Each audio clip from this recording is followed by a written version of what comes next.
أعوذ بالله من الشيطان الرجيم. بسم الله الرحمن الرحيم. عبس وتولى أن جاءه الأعمى وما يدريك لعله يزكى أو يذكر فتنفعه الذكرى.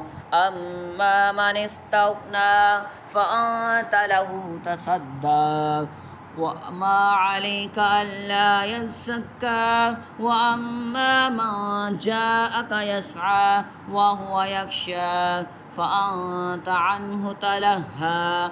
كلا إنها تذكرة فمن شاء ذكره في صحف مكرمة مرفوعة مطهرة بأيدي سفرة كرام بررة. قتل الإنسان